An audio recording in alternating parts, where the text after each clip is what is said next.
Good morning. This is Akashvani Kohima, reading you the morning news bulletin. I am Matsina. The election of the post of Vice President will be held today. NDA nominee and Maharashtra Governor C.P. Radhakrishnan will face India Bloc's nominee and former Supreme Court Judge B. Sudarshan Reddy in this election. A report. The Vice President is elected by an electoral college consisting of members of both houses of parliament. The voting in this election is held by a secret ballot. Presently, the Lok Sabha has 542 members and the Rajya Sabha has 239 members. The electorate for the vice presidential election this time is 781 and the majority mark at 391. The voting will begin at 10 a.m. and will continue till 5 p.m. Counting of votes will be held after 6 p.m. onwards. For the first time, the election of the Vice President will be held at the new Parliament building. Asonyo, Akashvani News, Kohima. The election is necessitated due to the resignation of Jagdeep Dhankar in July this year. The military-civil fusion seminar commenced yesterday at Kohima Garrison, aiming to align Defence Forces missions with civilian governance for the holistic development of Nagaland. In his virtual address, former Governor and former Chief Minister of Nagaland, Dr. S.C. Jammeh, urged participants to remain mindful of the state's historical, socio-cultural and geographic sensitivities while working toward inclusive development. He emphasized that Nagaland's future must be shaped through political statesmanship and strong civil-military collaboration. Dr. Jammeh also called for urgent reforms, warning of a deepening political, social and moral decline in the state. Commissioner of Nagaland, Mr. Gregory Thajawele, highlighted the critical need for military-civil convergence to drive effective and responsive governance. Other speakers at the event included Principal Director, Health and Family Welfare, Dr. Maranila Senlam, Director, Youth and Resource and Sports, Kathositio Sekose, Executive Engineer, PWD Imna Meron, and Assistant Manager, NSDMA, Rendemo Shitio. Organized by Assam Rifles and Spare Corps, the event, which concludes tomorrow, brings together leaders from various sectors to foster collaboration and a shared vision for Nagaland's progress.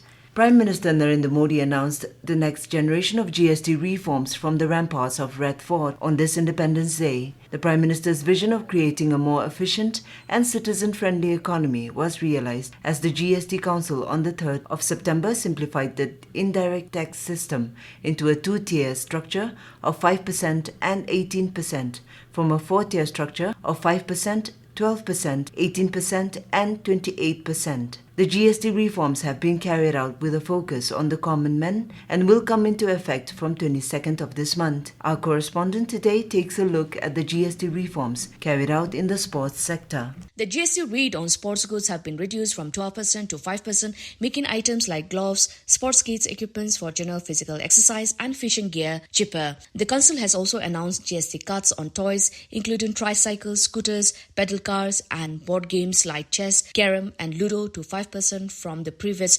12%. This reduction is expected to make sports equipment more affordable for families and students while also lowering costs for institutions that promotes sports. The new tax reform will give a strong push to India's sporting ecosystem, ensuring affordable access to equipment and encouraging greater participation across all age groups. Asonyo, Akashvani News, Kohima.